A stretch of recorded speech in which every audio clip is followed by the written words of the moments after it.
I've got several good XRP stories to share with you. I'm talking about direct ones, none of this peripheral BS. We're also going to talk XRP price because Coinbase is... I say lots of naughty things, so here's your warning. What about the part blue, part green background? A bit trippy there, huh, SA? Before we get into the crypto news, we gotta do your comments because you, the viewer, matter most. By the way, I pull these comments at random times of the day in regards to more recent videos. Robert hanging out this with a cute doggy pic. I love my doggies. I got my Leia girl right there hanging out on the green side of the screen. Says custody meeting. Was XRP and XLM married? Now divorcing what? Yeah, they splitting the kids, everyone. Now we're talking about the SEC roundtable meetings. Yeah, I'm gonna have a YouTube link down below. It's not a YouTube link. It's a article link down below that's gonna have their YouTube link. Yeah, they're gonna be broadcasting the meeting. I don't really want to. I've got to do some training and I got to do some dad stuff. But if you want to watch it, I'll have it linked down below. Marcus Duria says, Justin's son back to hack? My first thought was that he was the hacker. Why back your own hack to look like a stand-up guy without costing you anything? Yeah, it's like lighting a building on fire and then you put out the fire. Nice. Killer Westwolf Gaming says, I just been buying baseball slabs. Great deals, and my slabs from last year been going up. I don't watch crypto too much because you will get upset on the dips. So I am, let's wait for regs. Yeah, I really do think we should see some regs, you know, to improve the market. But the reality is the United States government is just going so damn slow on regs. Now, let's talk really quick here. There's some extreme volatility going on in the market, but I've got two direct XRP good news stories for you. Happy Thirsty Thursday. By the way, my Thirsty Thursday drink, as you can see in the little mini screen there, electrolyte mix with low sugar cranberry juice. I'm living wild today, ladies, gents, and blue-haired giraffes. Bitcoin sitting at 92,982. ETH is 1754. Sweet pumperoni. Up 10.7% to 328. XLM at 27.7. Well, XP's at 219. We're going to talk price-wise because we got some support. We got some rejection. We got some support. She's playing with our emotions. Friend zone, then starting to show us a little bit of skin. Friend zone. Come on, girlfriend. All right, let's talk about this. Stocks tumble as the White House clarifies some tariff action. U.S. stocks tumbled on Thursday as the White House clarified its plan for a massive 145% tariff on China. Look, we got... Oh, okay, I don't want to get too frustrated. Let's just keep with the news. The Dow dropped 1,000 points. S&P fell 3%. NASDAQ slid 4%. Trump paused most of his reciprocal tariffs, but then guess what? Then we started realizing that, yeah, this was a temporary postpone. Kicking the can down the road. Listen to this. All this does is postpone temporarily what will be likely a series of punitive import taxes put on U.S. trade allies, said Joe Bruselas, chief economist at RSM. The CBOE Volatility Index surged 40% on Thursday, trading above 50 points at one point. New data showed inflation in the U.S. slowed sharply in March, but attention remains focused on tariffs and the economic outlook. Now, listen to this, okay? This was early this morning. I'm highlighting this, okay? Because I talked to you early in their video about volatility. This talked about the Dow Jones being down 1,000 points.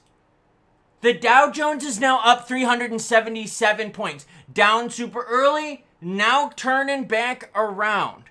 So if volatility was nutso this morning, it's even more bonkers right now, girlfriend. This pendulum is swinging from one side of the thing to the other. And this is in the Dow Jones. So no wonder you're seeing it in the crypto market where some players are deep in the green, some players are deep in the red. Yeah, this is crazy world. Look at XRP. Look at some of these oscillations here. This is the 7-day chart.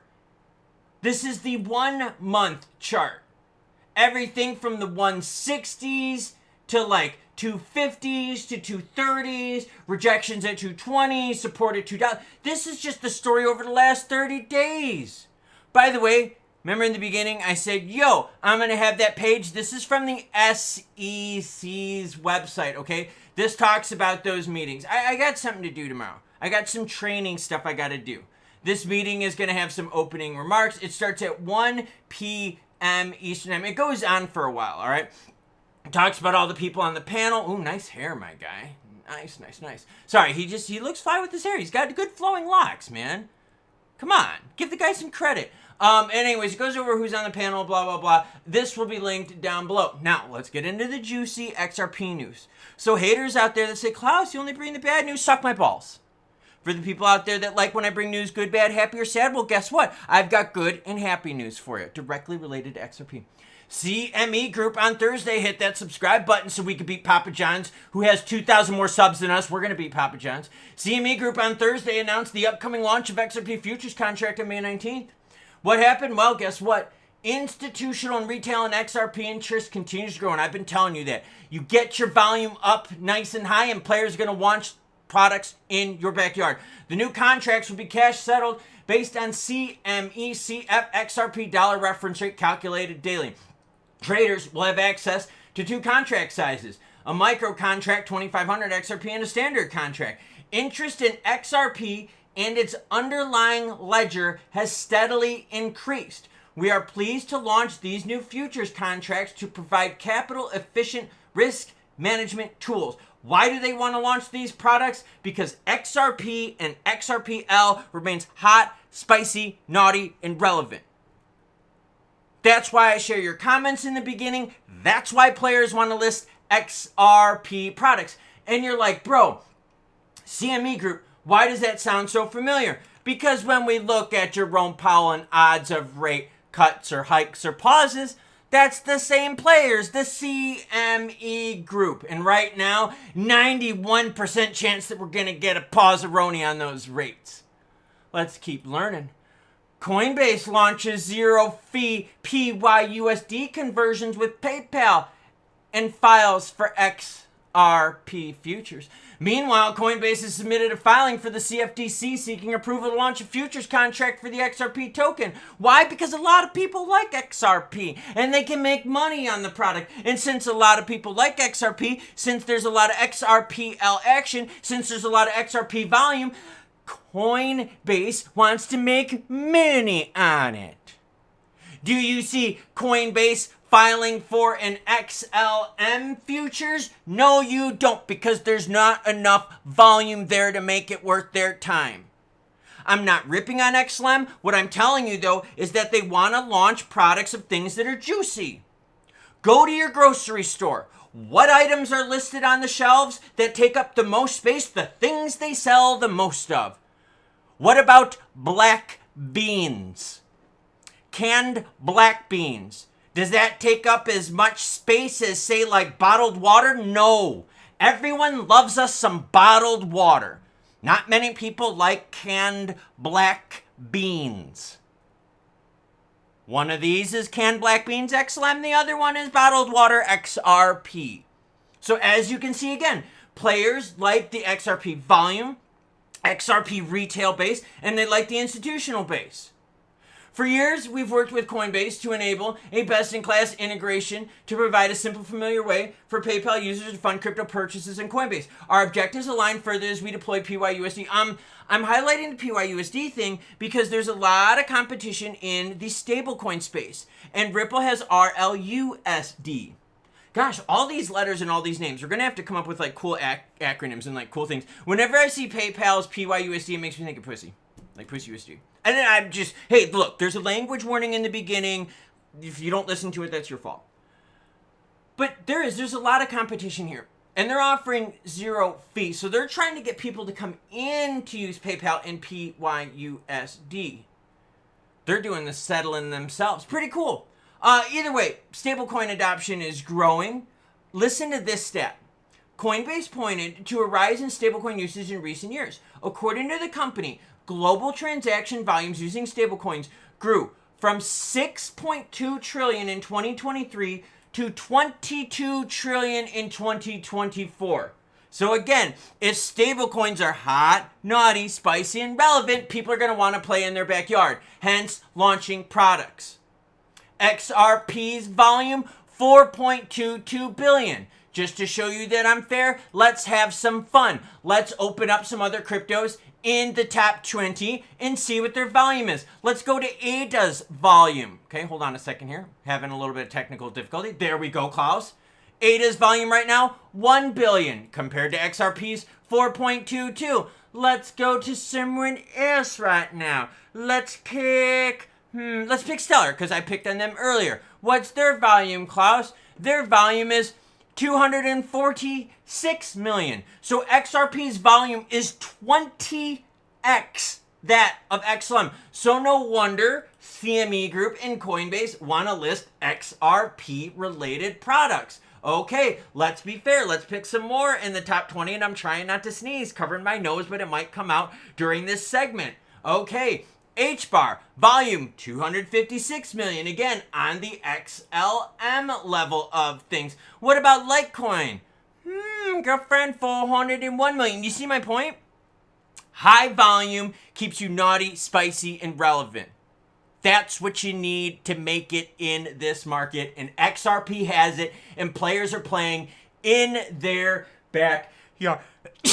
See? Told you I was going to sneeze. And some of you out there are going to be like, bro, how is this good for XRP? Well, one thing, it keeps us relevant. Think about the case, okay?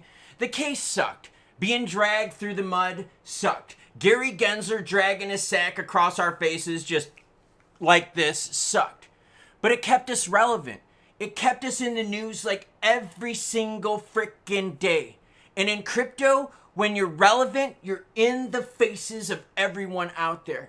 You've seen how some projects, when they launch something, they're like hot for a little bit. Like, remember when Toncoin did that thing with Pantera Capital? They were hot for a little bit, and then it was like totally fell off, right?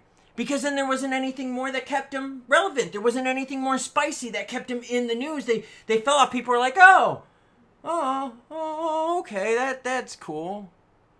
But the case kept XRP and Ripple relevant, right? As much as it sucked, there was a relevancy to it. It's the same thing with these products. It keeps propping XRP up to the forefront. Look at the 1-year chart, okay? Go on coinmarketcap.com. Go to the 1-year chart of XRP and look at how it's maintained its support compared to anything else in the top 20 in that 1-year chart. All right, look at the Trump election pump that you see in November, and then look at everything else just declining nasty. Then you look at XRPs, right, touch the $3, and then it holds the 2 pretty good. Yeah, looks way different. Why? Because the retail base is stronger, the institutional base is stronger, and it stays relevant. Every day you're hearing something about an XRP-based product, you're hearing something about whale movement of this or that, and it's keeping it in your face. It's like free advertising out there. And we know in the crypto world that, like, people got a short attention span. Because remember, it was PayPay, and then it was Dog with Hat, and then it was Ballsack McWhack, and then it was Rub Booby Money. And oh, by the way, like, people, when they pull like their money and their cell phones out of their boobies, and then like then they hand the money to like the people at McDonald's, that's just gross. But like, you know what I'm saying? There's like this short attention span with stuff. And XRP, even though it's like old school in terms of like how long it's been in the market, it's still always fresh in people's faces. And that's like half the battle in crypto, is just staying in front of everyone. And then you have the institutional players that are like, staying power. They've stayed top 10 market cap wise going through the SEC. They've stayed top 10 even though Gensler was definitely out to get them. Institutionally, they're one of the big ones out there that has the most ETF filings.